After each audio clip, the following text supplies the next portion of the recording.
脊髄の、アジナチャクラは、円髄にあるんですね。ちょうどこの耳のちょっと上のこの辺りのど真ん中あたりにあるわけですね。円髄にあると。でシンボルはこんな風になっていて、オウムという文字が書いてあって、こう花弁が2枚こう書いてあって、一つがハムという字、もう一つがクシャムというサンスクリット語が書いてある。で、ここになんかこんなのがついてますけど、スシムナーカンですね、これはね、ついてると。こんな風なシンボルになっているわけです。でオウムという音を唱えますと、アジナチャクラが覚醒する、正確には脊髄のアジナチャクラですけどねが開くということで、このシンボルが書いてある。で前回説明したのはハムとクシャムという文字が実は神経層のアジナチャクラを開く音になっているということで、それが一緒にごっちゃに書かれているわけですね。ですから読み取れる人は正確にそれを分離して読み取ることができるということで、この一つ一つのこの花弁ですね、これ1枚、ここ1枚ってで2枚っていうふうになってますが、実はこの1枚は48枚なんですねに細分されると。でこっちも48枚に、より細かくですね分解できるわけですね。ですから合計すると96の花弁があるということになります。合計して96ですねになると。96あるわけです。で実を言うとですね、この48っていうのはあいうえは50音って48音あるんですよ。わかります？本当は48音あるんですよ。これ中級で正確にお教えしますけどね、その語順とか手順順番っていうのがあって、赤花間たらさやわっていうんですね。本当はね発末体という文献に載ってますが、その語順でいくと実を言うとこの48音に対応してるんです。日本語は正確にアジナチャクラの花弁をねシンボル化というか音にしたものなので、非常に精密にできているものです。でこの48音が2回繰り返されて96になるんですね。それがアジナチャクラになってるんです。中級でね非常に詳しく分析します。ですから日本人の日本語っていうのは大変よくできているという言語ですね。サンスクリット語に次いでかそれ以上の言語だということですね。で実はこの96が10回繰り返されるんですね。これが10回繰り返されてサハスララの外側960ができているわけで、その内側に12あるんですね。で合計で972っていうのがサハスララチャクラの形になっています。でそこはこれテキストをですね村岡さんに非常に苦労していただいて、本当に960あります。これ線が作ったんですこれ。ただ色は違うんですよ。こんな色してるんじゃないんですけど、なんか色つけないといけないからって、適当につけたアートとして作ったんですけどね、本当に960あるんです。もう大変でしたこれ作るの。2人のやり取りでごちゃごちゃごちゃごちゃとね、どのくらい時間がかかったかなこれ一つ作るのに。どのくらいでしたかね。1ヶ月はかかってるかなね。そのぐらい努力して作っているものをぎゅーっと縮小してるんです見えない結構努力をしているということですね。でこの曲率とかすごいこだわって作ってますからね、この一つ一つの葉画面全部曲率が全部違ってるんで、相当こだわって作ってるんですけど、チャクラに作用するわけではないんですね。これがね、例えばこのアジナチャクラがチャクラに作用しているというわけじゃないんですね。でちょっと宣伝になりますけど、これがちょっと前回説明しませんでしたからね、ついでに今日はちょっと時間があるので説明しておきますね。アジナチャクラをシンボル化したものです。アジナチャクラがこういう形をしてるんじゃないんですね。そういうことではありません。この前説明したように花弁の形がちょっと違います。本当はね。でもう本当は紫色してます、全体としてね。でですがこれはどういうふうに意味で作ってるかというと、本当にこれ神経層のアジナチャクラがこれで覚醒するんです。そういう絵なんですね。だから非常に貴重なものでして、実はこれは日本語で言えば阿波の歌になりますね。それ知ってる方はね、発末体に阿波の歌という歌があります。それを絵にしたらこうなるんです。別の言い方すればガヤトリマントラというのがインドに伝わっている偉大なマントラがあります。それを絵にするとこうなるんです。ガヤトリマントラと阿波の歌って実は同じものですからね、基本的に同じものなので表現が違うだけですからこうなるんですね。で実はアジナチャクラを覚醒させるということになります。でこれは神経層のアジナチャクラを覚醒します。で、右に回ってますので、右回りというのはここからこう見るんですけどね、黄色いやつが白がある方向、こっちがこういうふうに回ってる。これは女性のアジナチャクラを覚醒する向きなんですね。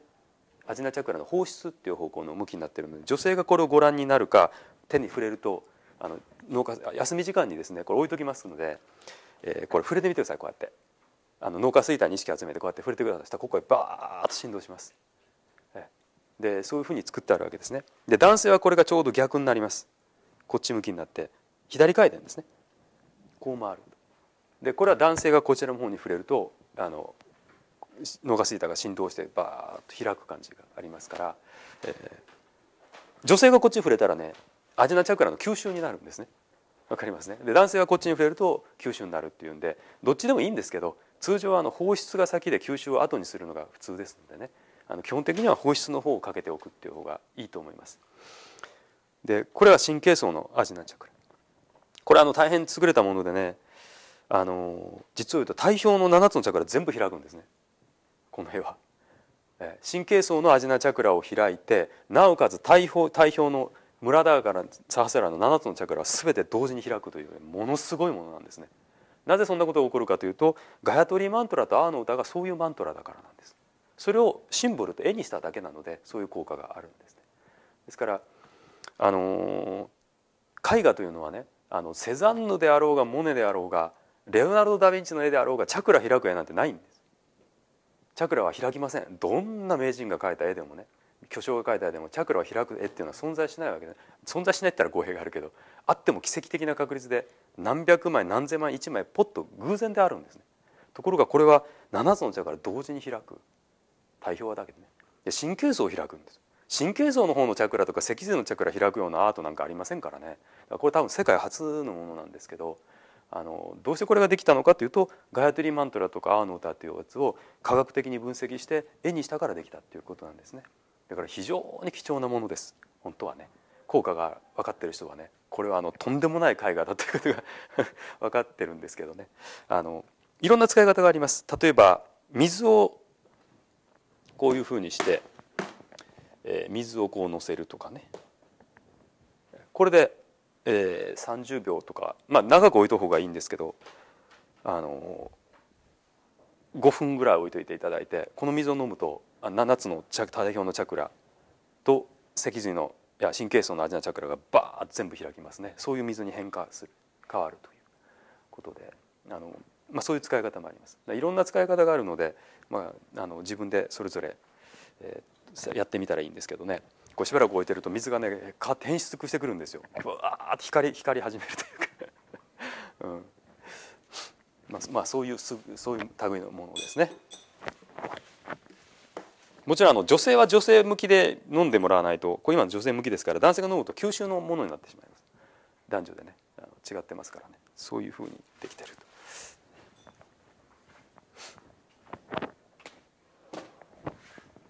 ということですね。でこっちの方はね脊髄のアジナチャクラです。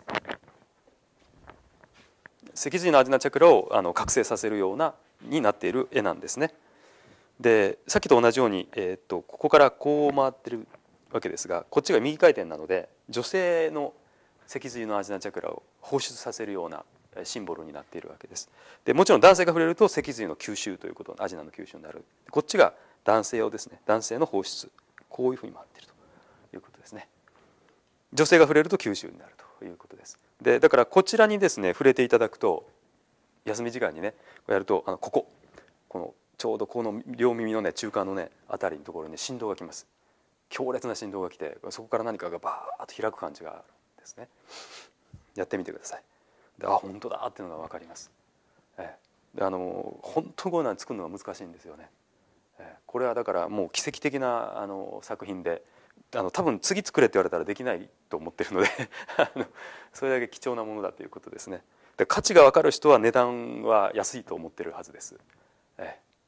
印刷も極めて高度で難しいですからね。ちょうどこの色があるちょうど反対側に色がないといけませんので、ものすごく高度な印刷をしてるんですね。面白いと思われた方はぜひ触れて体験してみてください。でアジナチャクラをね本当に絵にしただけじゃないわけじゃなくて、それを覚醒させるような絵として表現したってアートだということです。要はね。で実際にああいう絵のアートに触れたりとかですね、実際これから音を聞いてもらいますが、もらうことで本当にチャクラっていうのがあって、そこにその働きかけ振動すると、体の内側でね振動するというのがね分かってきます。でこれが非常に重要でして、その人の霊的な進化とかですね、それから才能の開花に密接につながっているんですね。不可分だと言ってもいいです。だからこの世界の天才的な人とか言います、世の中にね。そういう人は必ず何らかの形でチャクラが開いてます。本人はチャクラを覚醒させる技術なんか得得しているつもりはないんだけど、結果的にそうなってるんですね。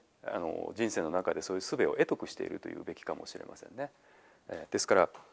意識的にチャクラを開いていく技術を習得すれば、才能というのは自然に開いてきます。私の講座では才能を開くのが目的では本来ないんで、そんなものは勝手に開いていくので、ちゃんとやってればね開いてくるんで、それを有用に世の中のために使っていただければいいんですけどね。才能を開くのが大変難しいと思っている方がいっぱいいらっしゃるんですね。でも本当に簡単なんですよね。チャクラが開いてくると勝手に花が開くように開いていくもので、自分の、使いたい応用したい分野に応用すればいいということで、いろんな可能性があります。